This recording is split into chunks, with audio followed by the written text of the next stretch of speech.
But don't you think really cinema is changing అసలు two మచ్గా మారుతుంది కదా రానా? ఎస్పెషలీ అంటే పెద్ద పెద్ద బ్యానర్స్, పెద్ద ప్రొడ్యూసర్స్, పెద్ద actors, they are picking up subjects of national integration కావచ్చు, పెట్రియాటిజం, ఆన్ విమెన్, మన దంగల్ ఆమీర్ ఖాన్ చేసి. అంటే మీరు మీలాంటి వాళ్ళు చేయకపోతే ఇలాంటి సబ్జెక్ట్స్ ఇంకెవరు చేసినా కూడా అది రీచ్ అవ్వదు. ఇలాంటి వాళ్ళు టేకప్ చేయాలి. సినిమా అన్నది the only thing that is constant in movies is change అండి. మీరు ఇప్పుడు బాహుబలి గురించి మాట్లాడతాం. 2014లో రిలీజ్ అయిన film.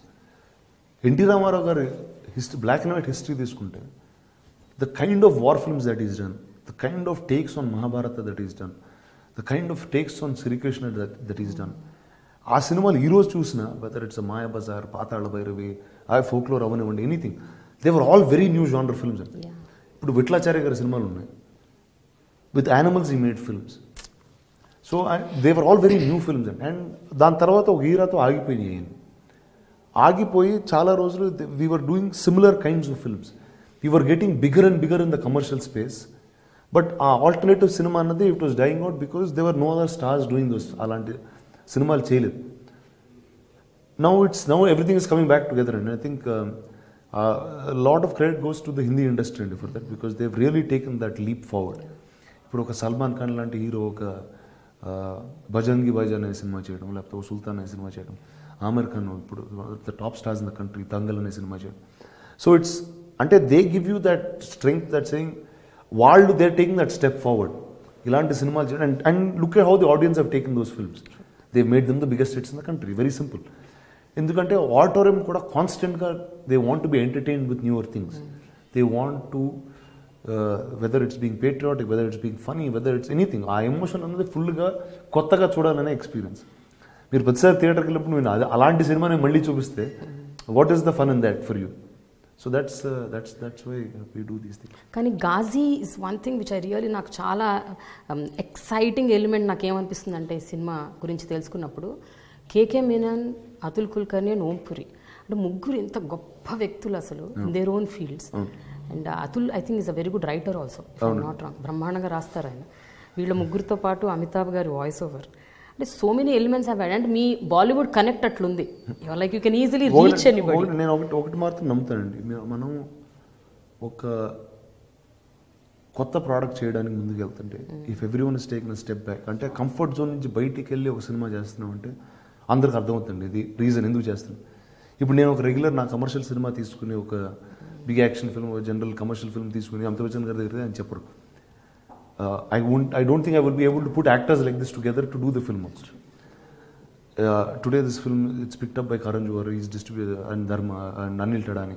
Mana Bahubali Chesan team is doing the Hindi release of this film. They are doing it because they know that they have seen a new product that is coming.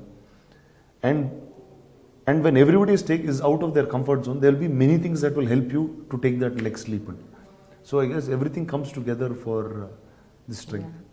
But ఒక విషయం చెప్పండి రానా, if not for రానా ఒకవేళ ఈ సబ్జెక్ట్ని identify చేసి దీన్ని నేను చేస్తాను అని అనకపోయి ఉంటే ఏమైపోయేది గాజీ? ఒకటండి, అంటే మన కొన్ని కథలు ఇప్పుడు అది నా డెస్టినీలో ఉందండి. ఆ కథ నేను చెప్పాలి. Of course it's an hypothetical question. మీరంటూ ఒక వ్యక్తి లేకపోతే గాజీకి ఎవరు దీన్ని ముందుకు తీసుకెళ్ళి ఇంకో గొప్ప హీరో వచ్చి ఇంకా పెద్ద సినిమా చేసేవాడేమో ఎవరికి తెలుసు. I mean that you can never say what would have happen to it. ఇప్పుడు Sankalp, he has written a book. Now once that book is out, if that book became popular, maybe it would have become a film.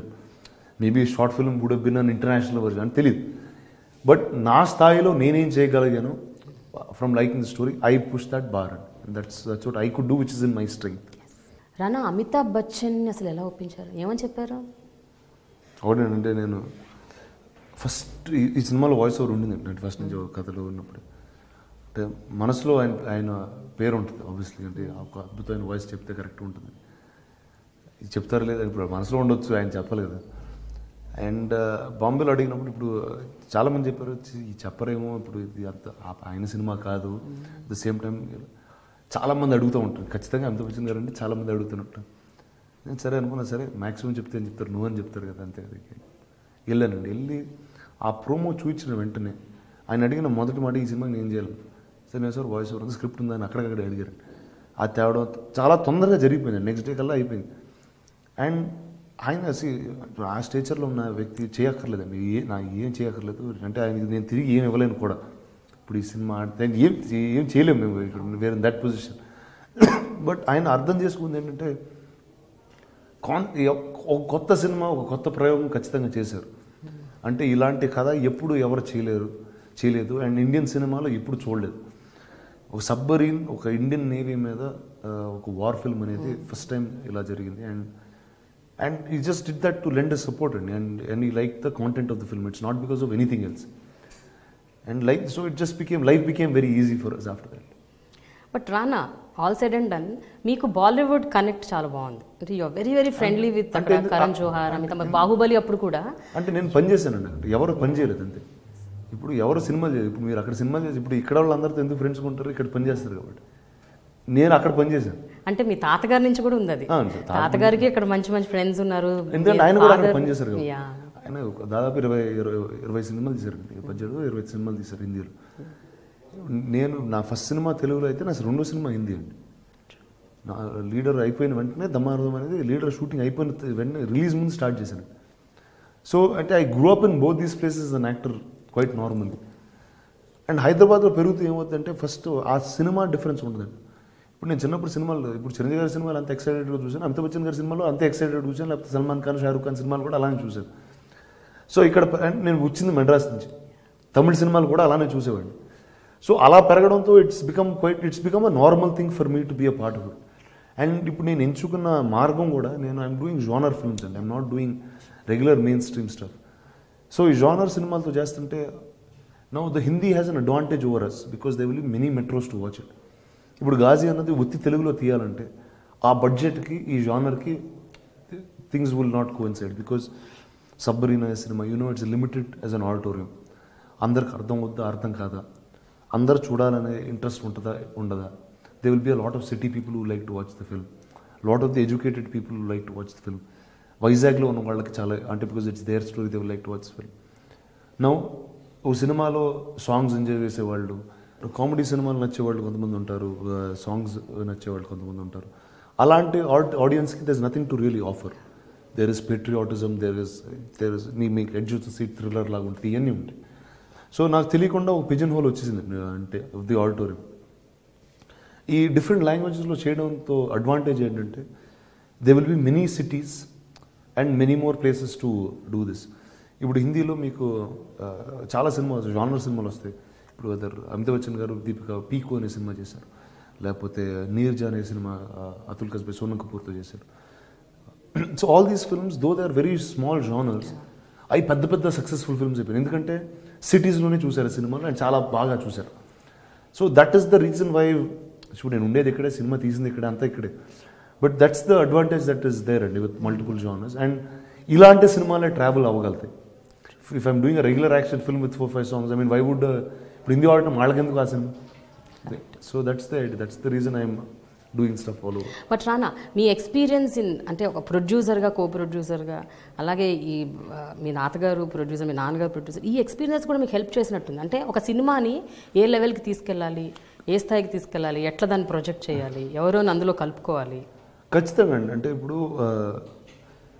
The first success of film is actually putting the team together. Because what is సినిమా అన్నది ఒక collective team effort and it is a bunch of people who are making an art form.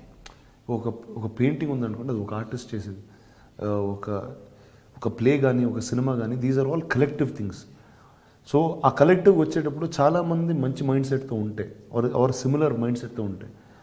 మొన్న ఏదో ఇంటర్వ్యూలో కూడా చూసాను, నాగార్జున గారు, రాఘవేంద్ర గారు మాట్లాడుతూ ఆయన అన్నారు వాళ్ళిద్దరికీ వేవ్ లెంగ్త్ చాలా బాగా మ్యాచ్ అవుతుంది and they are very comfortable with one another because the ideas are similar. అలాంటి వాళ్ళు మామూలుగా కలిస్తే it will always lead to good products అండి. ఎందుకంటే finally you are making good film. So that's the idea, that's the beginning of anything successful. Rana, యుద్ధానికి సంబంధించినంత వరకు మనం ఎన్నో సినిమాలు అంటే గ్రౌండ్ మీద యుద్ధాలు చూసాం, ఆకాశంలో యుద్ధాలు చూసాం, ఇలా. కానీ అండర్ వాటర్ యుద్ధాలు ఐ డోంట్ రిమెంబర్, నాకైతే గుర్తులేదు ఇండియాలో అలాంటి సినిమాలు ఏమైనా వచ్చాయా? ఇప్పటివరకైతే ఇప్పుడు రాలేదు, మొదటిసారని నేను అనుకుంటున్నాను. ఇప్పటివరకైతే నేను ఎప్పుడు చూడలేదండి.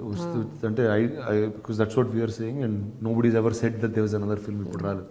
సో నాకు అండర్ వాటర్ సినిమా అది మీరు తీసింది అంటే ఎవ్రీథింగ్ రియలిస్టిక్గా తీసారండి అంటే డిడ్ యు రియలీ మీకు ఎలా ఉంటుంది అంటే one is it's in submarine అండి సినిమా. మేము ఏం చేసామంటే what first decision that we took was ఈ సినిమా ఏమైనా సరే ఫస్ట్ థింగ్ ఇస్ ఎస్థెటిక్గా చాలా కరెక్ట్గా ఉండాలి ఈ సినిమా. అంటే ఇది inspired from true story, inspired from true events. అక్కడ జరిగిన కంటెంట్ ఫిక్షనలైజ్ అయినప్పటికీ ఒక ఆడియన్స్కి చూస్తున్నప్పుడు ఒక ఆథెంటిసిటీ ఉండాలి. అండ్ అది ఎప్పుడు వస్తుంది, మనం ఆథెంటిక్గా తీస్తేనే వస్తుంది. ఇప్పుడు మా ప్రొడక్షన్ డిజైన్ టీమ్ ఆ సబ్మరీన్స్ చేసినప్పుడు almost Ted to design submarines అయ్యి మీకు ఏ బ్లూ ప్రింట్ ఉంటుందో మీకు ఇంచుమించు అలానే ఉంటుంది సబ్మరీన్. అవి ఎలా కట్టారంటే ఒక 4-5 కంపార్ట్మెంట్లు కట్టి దాని తర్వాత ఒక కంపార్ట్మెంట్ అనేది ఒక పెద్ద ఒలింపిక్ సైజ్ స్విమ్మింగ్ పూల్లో కట్టాం. అది సగం నీళ్ళలోకి వెళ్తుంది, సగం బయట వస్తుంది. So the entire set is actually hydraulically controlled. So it was a very well engineered set that way. And yeah, so like that. So అంటే most of the things are very very authentic to detail and design. Underwater మీరు scenes చేస్తున్నప్పుడు మీరు ఏమన్నా did you take some training or something అక్కడ ఎంతసేపు ఉండటం అన్నది? నేను ముందు అంటే always swim, I was scuba diver, అవన్నీ చేశాను చిన్నప్పుడు. Okay okay. సో అంటే ఆ స్కిల్ సెట్ అనేది ఉంటుంది. అది కాకుండా అంటే ఇందులో there was lot of under water. అంటే మామూలుగా రెగ్యులర్ సినిమాల్లో అవి తక్కువ చేస్తాం. So but I was quite excited to do these things. అంటే as an actor you like to do these things quite constantly. Please subscribe to iDream. Please subscribe for more videos.